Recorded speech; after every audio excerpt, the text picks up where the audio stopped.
अभिजीत भाई के समर्थन में मैं आया हूँ। आज यहाँ पर सोनम वांगचुक एक बार फिर से जुड़े हैं प्रोटेस्ट में और उन्होंने भूख हड़ताल शुरू कर दी है, तो इस भूख हड़ताल को लेकर आपके क्या विचार हैं? देखिए, धर्मेंद्र प्रधान को तो इस्तीफा दे देना चाहिए, क्योंकि 8 दिन हो गया शायद, लगातार 8 दिन से लोग प्रोटेस्ट कर रहे हैं। इसके बाद लखनऊ में भी हुआ और राजस्थान में भी हुआ, और सरकार अभी कोई इस पर गंभीरता से नहीं ले रही। तो मैं ये कहता हूँ कि धर्मेंद्र प्रधान को सबसे पहले इस्तीफा देना चाहिए, और धर्मेंद्र प्रधान को ही नहीं, इनके जितने भी करप्ट नेता हैं उन्हें सबको इस्तीफा देना चाहिए। आपको लगता है कि क्या इस्तीफा देने से जो भी देश में पेपर लीक की घटनाएं हो रही हैं, क्या वो रुक जाएगी या इसका एक क्या सलूशन निकालना चाहिए? देखिए, अगर ये इस्तीफा देगा ना, इसके बाद जो आएगा वो उसके अंदर थोड़ा तो डर रहेगा ही कि हमने ये चीज किया था, तो दूसरे ने ये चीज किया था, तो अगर हम ये चीज करेंगे तो हमें भी इस्तीफा देना पड़ेगा। उसे डर तो होगा ही। और अगर इस्तीफा नहीं देते हैं, धर्मेंद्र प्रधान इस्तीफा ना दें, तो क्या लगता है भूख हड़ताल कब तक चलेगी या क्या आगे बड़ा रूप ले सकता है आंदोलन? अब देखो, ऐसे हम लोग यहाँ से जाएंगे नहीं, जब तक ये इस्तीफा नहीं देंगे तब तक हम लोग यहाँ से जाएंगे नहीं। अच्छा, पुलिस यहाँ पर जिस तरह से सुरक्षा पर बैठी है, क्या लग रहा है कि ये सुरक्षा सही हो रही है यहाँ पर? मुझे तो लगता है सबसे ज्यादा पुलिस वाले ही हमारा समर्थन कर रहे हैं। अच्छा, हाँ। अभिजीत जी तो लेकिन कह रहे थे कि पुलिस यहाँ पर रोकने की कोशिश कर रही है, पानी रोक दिया था, खाना रोक रहे हैं। वो सरकार के दबाव में कर रही है पुलिस ऐसा। अच्छा, वो अपने मन से नहीं, क्योंकि उनके भी बच्चे हैं, उन्हें उनके बच्चे भी नीट के पेपर दिए होंगे, उनके भी बच्चे पुलिस और अन्य कैटेगरी में पेपर दिए होंगे, वो भी परेशान है। लेकिन वो सिस्टम के मारे हैं, वो कुछ नहीं बोल सकते, लेकिन हम बोल सकते हैं, क्योंकि हमने सरकार को वोट दिया है, हमारा हक बनता है कि सवाल पूछने का। तो अभी मैंने घटना उसके बारे में सुना कि महाराष्ट्र में टेट का पेपर भी लीक हो गया। 24 घंटे पहले ही वो पेपर लीक हो गया। तो इस पर क्या विचार है आपके? ये कितने बेशरम है। अभी नीट का पेपर का मामला शांत नहीं हुआ,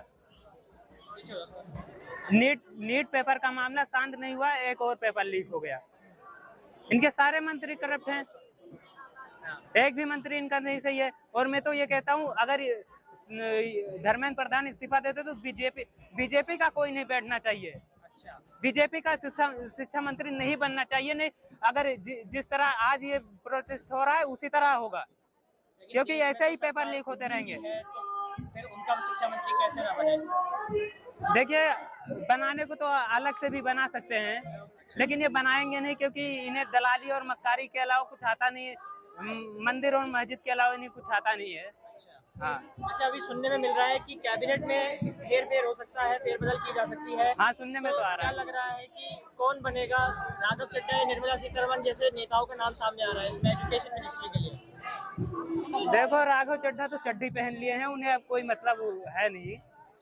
जब तक वो आम आदमी पार्टी में थे, तब तक तो ठीक थे। वो एक समोसे के लिए वो आवाज उठाते थे और रिचार्ज के लिए आवाज उठाते थे। आज हजारों बच्चे धरना प्रदर्शन कर रहे हैं, और यही नहीं हर जगह कर रहे हैं, लेकिन उनका एक स्टेटमेंट नहीं आता है।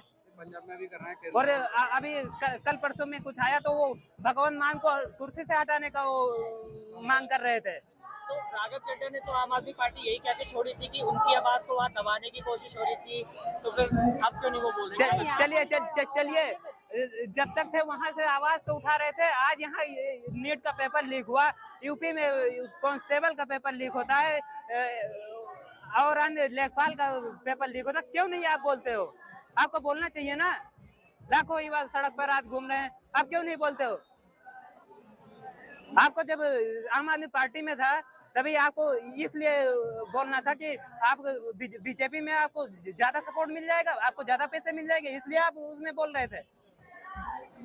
आप पहले क्यों नहीं बोल रहे हो? आपको बोलना चाहिए ना। तो आपको लगता है कि अभी भूख हड़ताल ही एक आखिरी रास्ता बचा था ये इस प्रोटेस्ट के लिए कि सरकार आप लोगों की मांग सुने? अब सरकार क्या मांग ही सुनेगी, लेकिन हमसे जो हो सकता है हम लोग वो करेंगे, कर रहे हैं और कर भी रहे हैं। 8 दिन से ऐसे पागल थोड़ी हैं, चूतिया थोड़ी हैं, यहाँ बैठे हैं। अयोध्या से चलकर आया हूँ, यह पागल थोड़ी हूँ यहाँ चलकर और इन्हें धूप में आया हूँ। मतलब तो इतने दिन से 8 दिन से बैठे हैं और यहाँ मेलोडी और झालमुड़ी के फायदे थोड़ी गिना रहे हैं कि यहाँ आकर के मैं झालमुड़ी और मेलोडी के फायदे गिना रहे हैं, या हिंदू मुस्लिम थोड़ी गिन रहे हैं। हिंदू मुस्लिम तो कर नहीं रहे। जी लग रहा है धर्मेंद्र प्रधान इस्तीफा दे देंगे। क्यों नहीं देंगे भाई, जब हम लोग यहाँ चुतिया थोड़ी है बैठे हैं। आप भी विधानसभा और सांसद का चुनाव क्यों नहीं लड़ते लोकसभा का? आपको भी तो लड़ना चाहिए। उसमें एक ही बंदा, जितनी पार्टियां होती उतने लोग चुनाव लड़ते हैं। इससे अच्छा आप लोग भी चुनाव लड़िए। जब आप लोग चुनाव लड़िए तभी तो सिस्टम सही होगा। सही बात। चुनाव लड़े मैं ये बोल रहा हूँ रिक जान की बात की ने तो मतलब ऐसा भी होना चाहिए ना। सिस्टम सही नहीं होगा ये चोरों की सरकार में, तो ये नचने वाली सरकार में। अरे नचने वाली सरकार में जब तक ब्लैक पेपर से वोट नहीं होगा, जब तक कोई चीज का पता नहीं मिलेगा। और ये जहाँ जीत जाते हैं वहाँ ईवीएम जलवा देते हैं। अभी बंगाल में क्या हुआ, ममता दीदी को हराया, वहाँ ईवीएम जला दिया। नहीं वो तो उनके जो है ना इंटरनेशनल जो ट्रिप कर रहे हैं ना, तो वहाँ से ब्राजील की मॉडल आके इनको वोट दे के जा रही है, क्योंकि फायदा तो हुआ है। फायदा तो हुआ जो इंटरनेशनल ट्रिप कर रहे हैं ना, फायदा तो हुआ है। जो ब्राजील की मॉडल 5 बार आगे वोट दे चुकी है, एक घर से 100 लोग वोट दे रहे हैं, एक ही औरत 10 नामों से वोट दे रही है। उतने फैन है मोदी जी के, बताओ इससे कुछ तो फायदा हुआ ना फिरने का देश विदेश। विपक्ष पूरा सबूत देता है कि इसने यहाँ वोट डाला है और 5 बार वोट डाला है, तभी उसे मानने को तैयार नहीं।